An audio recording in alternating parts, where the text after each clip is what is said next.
Hello everybody, and welcome to My Hero Academia, number 341 review. This chapter is titled, The Story of How We All Became Heroes, Part -1. If you remember last chapter, All Might gave the master plan of how they will defeat All for One and Shigaraki, or whatever you want to call those two guys, and we saw Aoyama have a heart-to-heart talk with Aizawa having a heart-to-heart talk with Aoyama of what his role will be in the upcoming final battle. And this chapter starts out with a cover page of Toga, taking on a little bit of the duality of Twice, as we will see here in a bit. But this chapter actually starts off with Toga walking through and seeing her old house in the current story.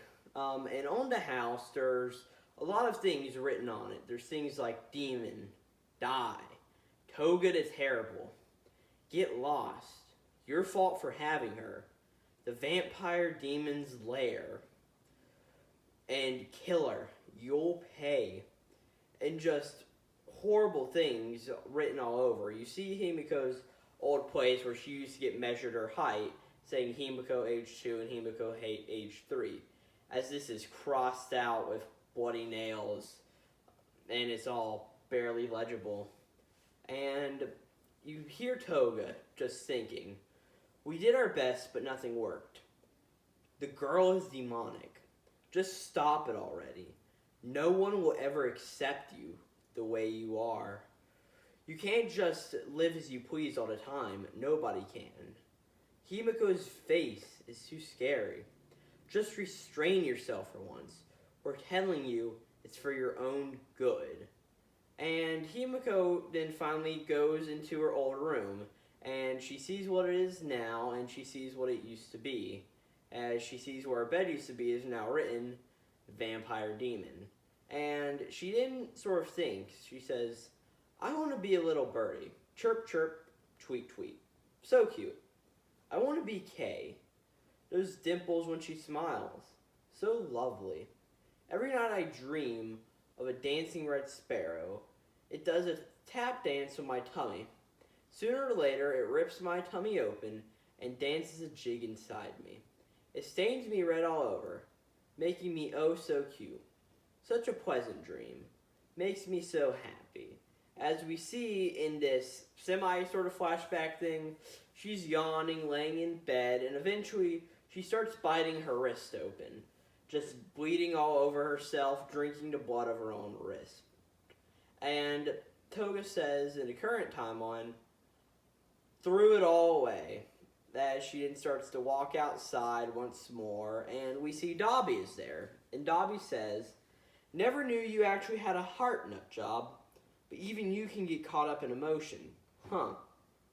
Toga says, I was just curious to see about my whole house, that's all, totally normal. As Dobby says, huh, you sure you're ready for what's coming next? And Toga says, and what might that be? And Dobby says, I mean, putting an end to this rotten world. As Toga says, it's a little too late to ask me now. And Dobby says, good. Whether we're crying or smiling, the sun will come out tomorrow. So I say, let's smile, Himiko Toga.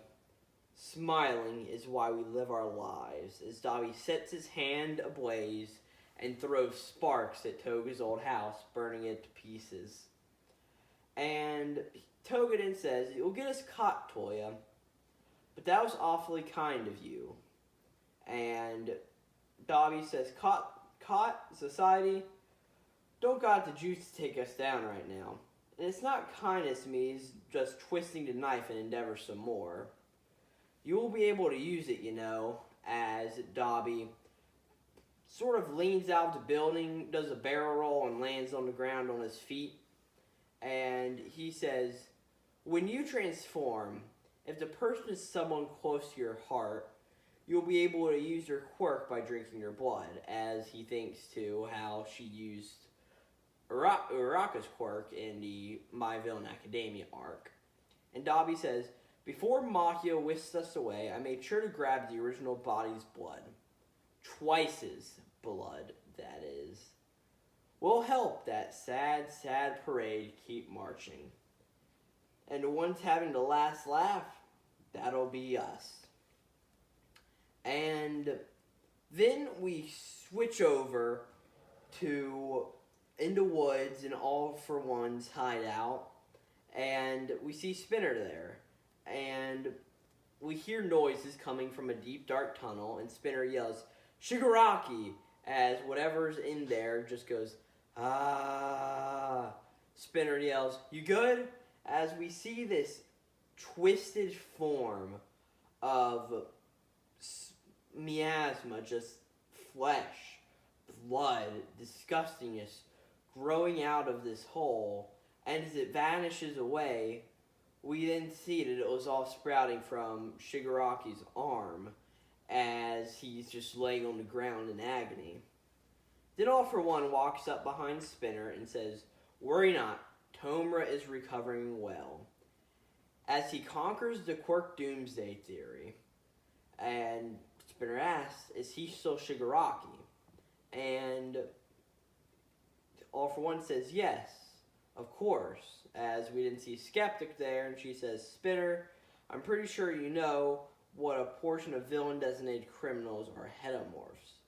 No matter how hard the heroes in the government have tried to illuminate our society, the light can't reach every corner. Plenty of hedomorphs hold deep grudges against the so-called heroes. We who remain have paved the way. When the League of Villains was starting out, the world was exposed to your look, your form. It began with wannabes copy your costume, but now you're a guiding light for heteromorphs everywhere." Spinner then says, "As if I'm a big messiah? Yeah, right. I'm not out here serving some great cause. I'm only here for," as Skeptic says some more, he ends up saying, "But the die is already cast, not going back. The escaped convicts are one matter, but the common riders in the street ahead wait your lead. Thruri Destro can no longer pull the trigger. You can. No matter how an average dude like me feels about it, we're past the point of no return here, huh?" That was what Spinner was thinking to himself. And All for One says, "The first stod's set from you will give them the necessary courage," as Shigaraki says, "Bring it all down," as Shigaraki thinks, "No more thinking it over.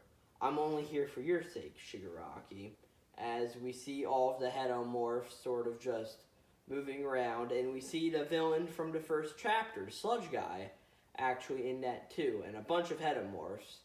And All for One says, "You know this, Higuchi. Everyone can be somebody's hero." Now, my thoughts on this chapter are pretty simple all around. At first, I thought the whole naming convention of the story of how we all became heroes, part -1, was very stupid, but I really like what this chapter shows. It shows that Toga is finally let go from her previous life, with Tabi burning down her house, and a prospect that she has twice as blood, which is massive, because if you remember, that's why Hawks ended up killing Dabi, was because he was going to be the most dangerous to the League of Villains, or he was the most powerful in the League of Villains, by far. I mean, his Sad Man's Parade was insanely powerful, as we saw in that whole conflict with the Paranumber Liberation Front, and the prospect of Toga having his blood is insane. It's crazy. And I can't wait to see where this goes. And then we get to the stuff with Spinner and Shigaraki and All for One and all of those. And I forgot to mention, but we see that Spinner is handed a little key card thing, I'm guessing that he can speak through from the end of the chapter. And I have to say, I love Spinner's ideal here, because he literally says, "I'm only here for your sake, Shigaraki," and that's what we've known since the beginning. If anything, he thinks of Shigaraki as a good video game friend, if anything, right? Somebody that he can get along with and stuff, but what All for One hasn't planned for him, he's using him as, you will rule the Hetemorphs, and you will be somebody's hero, being that that is the story of how they all became heroes, even these villains, because he will be the hero to these Hetemorphs, which is a very interesting idea, which Horikoshi will hopefully flesh out on greatly. And that's really all I have to say for this chapter. It sets up some exciting prospects for the future, and it is probably one of the best My Hero chapters we have had in a stretch. So thank you everybody for watching, and this will be Glowplasma231 out.